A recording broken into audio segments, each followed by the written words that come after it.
এইভাবে বাড়িতে একবার হলেও বড়া বানাবেন, ভীষণ টেস্টি হবে, গ্যারান্টি। আর দেখতেও কত সুন্দর হয়েছে দেখুন। খাসির তেলের বড়া বানাবো, সকলে মিলে খাবো, আপনারাও আসুন। এই সেই তেল, খাসির চর্বি থাকে না, সেই চর্বি, আমরা বলি তেল। আপনারা কি নামে জানেন কমেন্ট করে জানাবেন।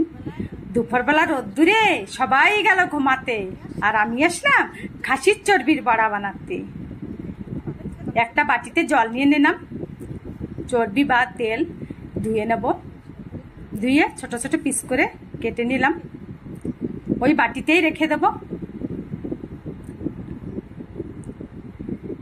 দিয়ে দেবো পরিমাণ মতো লবণ, হলুদ গুঁড়ো, লঙ্কা গুঁড়ো, একটা পেঁয়াজ, ছোট একটা পেঁয়াজ কুচি কুচি করে কেটে নিলাম, দিয়ে দিলাম। 1 চামচ আদা রসুন বাটা, 1 চামচ জিরা বাটা। এখন হাত দিয়ে ভালো করে মেখে নেব, মশলা যাতে ভালো করে মিশে যায় চর্বির গায়ে বা তেলের গায়ে। 1 কাপ চালের গুঁড়োর থেকে অর্ধেক দিয়ে দেব, আর লাগলে পরে দেব, না লাগলে দেব না। এখন আবার হাত দিয়ে ভালো করে মিশিয়ে নেব বা মাখিয়ে নেব। এখানে একটু শুকা শুকা মনে হচ্ছে, একদম সামান্য 2 চামচের মতো জল দিয়ে দেবো এর ভিতরে।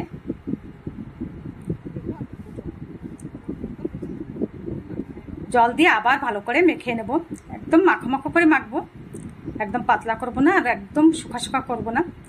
চুলো ধারে কড়াই বসা দিলাম, একদম সামান্য 1 চামচের মতো তেল দিলাম, আর কড়ার চারিধারে আমি একটু লাগাই নিলাম। দেখুন এরকম মাখছি। এখন একটা একটা করে ওই চর্বি মশলা ধরে ধরে দিচ্ছি, মশলা মাখানো চর্বি। সম্পূর্ণ গোল হয় না, যতটুকু হয় আমি দেওয়ার চেষ্টা করছি, আর এক একটা করে দিচ্ছি। একদম 5 মিনিটেই হয়ে যায়। দেওয়া হয়ে গেছে, এক পিঠ করে এখন উল্টায় দিচ্ছি। এক পিঠ ভাজা হয়ে গেছে, সবগুলো বড়া উল্টায় নেব।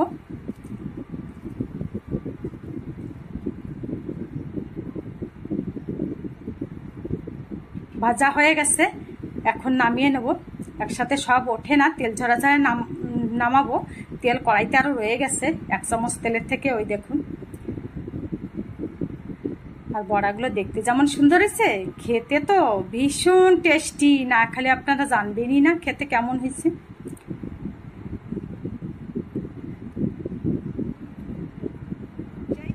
একদম সামান্য উপকরণে এত টেস্টি বড়া, না খেলে বুঝতে পারবে না। Bye bye.